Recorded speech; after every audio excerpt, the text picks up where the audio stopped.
Sa pag-akyat ng mga digital na asset, ang Binance ay lumitaw bilang isang nangungunang platform para sa mga trader upang bumili, magbenta, at makipagpalitan ng iba't ibang cryptocurrencies. Gayunpaman, upang matiyak ang isang ligtas at sumusunod na karanasan sa pangangalakal, hinihiling ng platform sa mga gumagamit na kumpletuhin ang ilang mahalagang hakbang tulad ng pagpaparehistro, KYC na pagpapatunay, at ang pagtatakda ng OTP.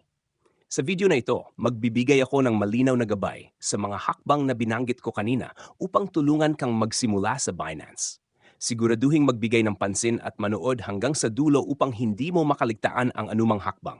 Siguraduhin din na mag-like, mag-subscribe sa aming channel at i-activate ang mga notification dahil mayroon kaming iba pang mga video na tulad nito na paparating. Ngayon, simulan na natin. Ang unang hakbang na susuriin natin sa video na ito ay kung paano mag-sign up para sa isang bagong Binance account. Para gawin ito, basta pumunta sa website ng Binance sa pamamagitan ng pag-type ng Binance.com sa iyong browser. Kapag na-load na ang pahina, i-click ang mag-sign up. Dadalhin ka nito sa registration page kung saan magkakaroon ka ng opsyon na mag-sign up gamit ang iyong email address o numero ng cellphone. Nasa iyo ang pagpili, ngunit hindi ito lahat. May isang mahalagang hakbang na maaring magdala sa iyo ng kita at ayokong makaligtaan mo ito. Ngayon, nais kong bigyang pansin mo ang opsyon na ID ng referral. Sa paggamit ng aking referral code T7J9MB5, makatanggap ka ng 20% diskwento sa mga trading fee para sa bawat transaksyon na ginagawa mo sa platform. Ito ay isang kamangha-manghang pagkakataon upang makatipid ng pera at dagdagan ang iyong potensyal sa trading. Upang samantalahin ang alok na ito, ang kailangan mo lang gawin ay i-click ang drop-down menu na ID ng referral. Kapag nagawa mo na ito, magbubukas ang isang field na mag-iimbita sa iyo na ilagay ang referral code. Ngayon, i-type ang eksaktong code TGENMJ na akin sa field at masisiyahan ka sa 20% diskwento sa mga trading fee. Para mas mapadali ang mga bagay, isasama ko rin ang referral code sa paglalarawan sa ibaba upang madali mo itong ma-access.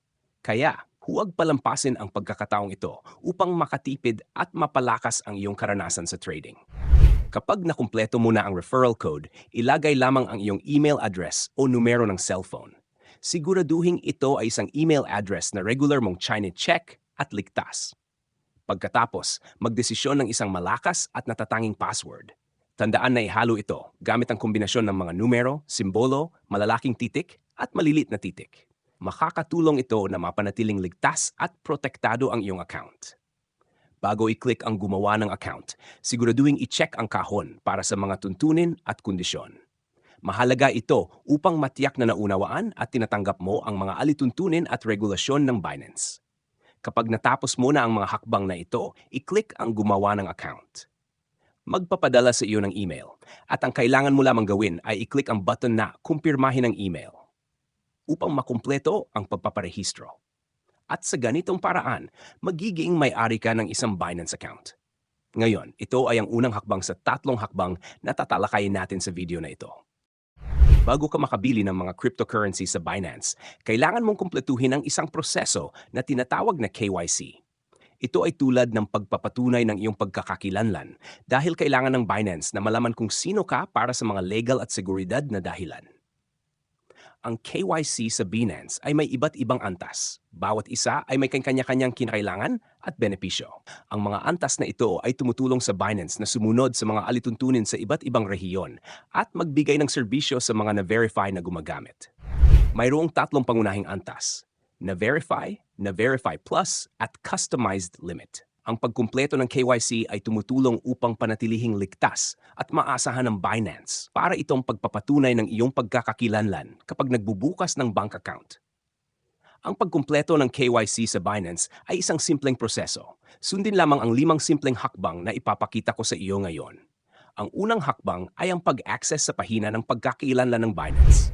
Pumunta sa iyong Binance profile at i-click ang opsyon na pagkakakilanlan o na-verify. Dito maaari mong suriin ang iyong antas ng pagkaka-verify at taasan ang iyong mga limitasyon. Ang ikalawang hakbang ay simulan ang proseso ng pag-verify. I-click ang na-verify at piliin ang iyong bansa ng paninirahan. Ilagay ang iyong mga detalye ng tama dahil hindi na ito mababago sa hinaharap. Ang ikatlong hakbang ay ang pagsusumite ng iyong mga dokumento ng pagkakakilanlan. Para dito, i-upload ang malinaw na mga larawan ng iyong government-issued ID gamit ang camera ng iyong device o ang Binance app. Tiyaking nakikita ang buong dokumento. Ang ikaapat na hakbang ay kumpletuhin ang proseso ng pagsusuri ng buhay. Kaya, mag-record ng isang maikling video ng iyong sarili na sumusunod sa mga tagubilin.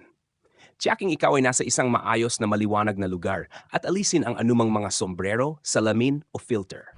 Ang ikalima at huling hakbang ay ang paghihintay para sa pagsusuri at pag-apruba ng KYC. Kailangan mo lamang maghintay habang sinusuri ng Binance ang iyong impormasyon. Makakatanggap ka ng abiso sa pamamagitan ng email kapag naaprubahan na ang iyong KYC. Iwasan ang pag-refresh ng browser habang naghihintay. Tapos na, kumpleto na ang proseso ng KYC. Ibig sabihin nito, magkakaroon ka ng buong access para makipagkalakalan, magdeposito at mag-withdraw ng pondo sa Binance platform. Ang susunod at huling proseso na tatalakayin natin sa video na ito ay ang pag-set up ng OTP. Kapag unang nag-login ka sa iyong account, hihilingin sa iyo na i-set up ang two-factor authentication na isang mahalagang tampok sa seguridad na nagdadagdag ng karagdagang antas ng proteksyon sa iyong account. Sa pag-set up ng 2FA, kailangan mong ipasok ang iyong normal na password at isang pangalawang code na maaring ipadala sa iyong mobile device sa pamamagitan ng SMS o nabuong mula sa Google Authenticator app.